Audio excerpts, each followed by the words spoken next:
dans cette période difficile où plusieurs sont éprouvés, où plusieurs personnes se posent des questions, où plusieurs personnes ont peur, où plusieurs personnes sont dans le désespoir, où plusieurs personnes se posent des questions et sont dans l'incompréhension, dans ce moment de la crainte, de la peur.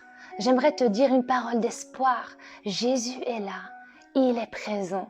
Il est présent malgré le vent impétueux, malgré le tourbillon. Et hier, lorsque je priais, j'ai vraiment eu cette image lorsque Jésus était dans la barque. Lorsque Jésus était dans la barque avec ses disciples, il s'est endormi. Et à ce moment-là, un tourbillon est venu et l'eau a commencé à rentrer dans la barque.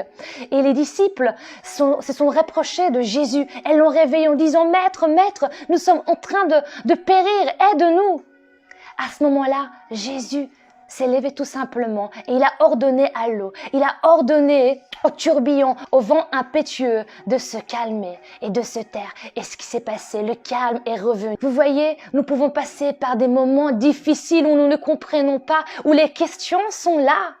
Mais ça ne veut pas dire que Jésus n'est pas là et qu'il ne voit pas la souffrance. Bien sûr, il est là. Sois calme et aie confiance parce que tu n'es pas seul face à cette épreuve.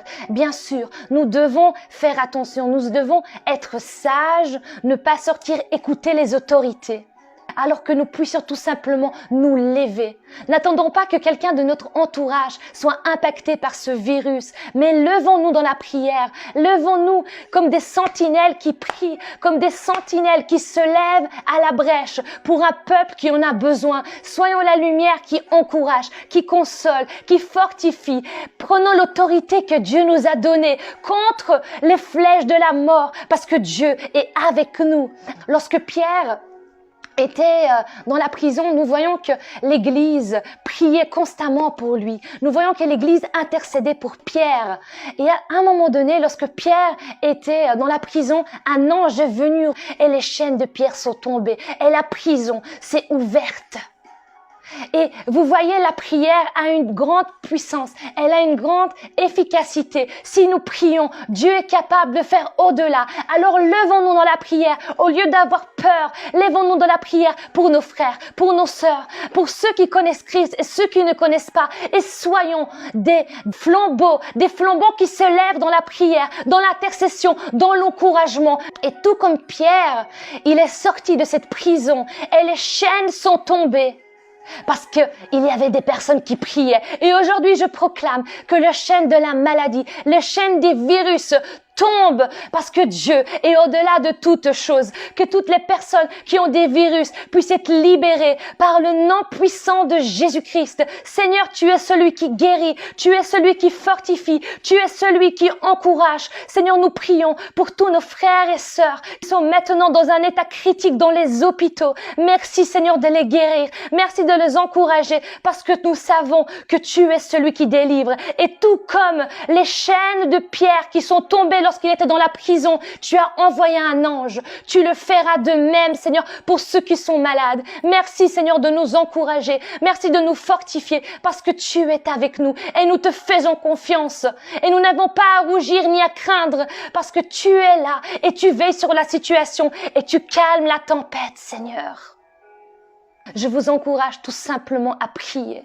Je vous encourage à être ce flambeau qui est à la brèche pour toutes ces personnes qui souffrent, que nous puissions être ce flambeau d'amour envers ceux qui en ont besoin, que nous puissions penser aux personnes qui souffrent, aux familles qui souffrent. Nous voyons qu'il y a des centaines de morts par jour et certains disent oui, c'est seulement 2% de la population qui peut être atteinte et que ça peut se développer dans une situation assez grave. Mais j'aimerais te dire que chaque nom, chaque vie de chaque personne est importante et nous ne devons pas penser ainsi, mais nous devons prier pour ces personnes parce que ces personnes en ont besoin. Alors, ne soyons pas indifférents, ne soyons pas paresseux, ne soyons pas aveugles face à la souffrance des autres, face à ceux qui en ont besoin, mais levons-nous dans la prière pour être ceux qui soutiennent, pour ceux qui font la différence, parce que nous ne sommes pas seuls, mais il y a celui qui est avec nous, c'est Dieu, Dieu qui guérit, Dieu qui fortifie, Dieu qui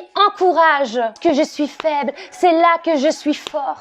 Et dans ma faiblesse, la gloire de Dieu abonde. Oui, la gloire de Dieu abonde dans nos vies. Je connais des personnes qui sont dans un état critique dans les hôpitaux. Alors je vous demande de tout mon cœur, priez, ne fermez pas vos cœurs et soyez ceux qui se lèvent, ceux qui encouragent les autres. Pour ceux qui en ont besoin, pour ces familles remplies de souffrance, pour ces familles qui sont là dans la peur, pour ces personnes qui interviennent sur le terrain, pour les infirmiers, pour les médecins, pour ces personnes-là qui travaillent dans les magasins. Et soyons les sentinelles qui sont à la brèche pour ce peuple qui en a besoin. Ne nous taisons pas, mais ouvrons nos bouches pour être à la brèche, pour être ces sentinelles qui prient et qui font la différence. Parce que Dieu est avec nous. Il est là. Et il fait tomber les chaînes comme il l'a fait avec Pierre. Vous voyez, le fait que Pierre était dans la prison, c'était pas évident pour lui. Mais Dieu l'a libéré de cette prison. Alors que nous puissions prier pour toutes ces personnes qui sont dans un état critique, pour toutes ces personnes qui ont besoin d'un espoir. Soyez abondamment bénis au nom puissant de Jésus-Christ.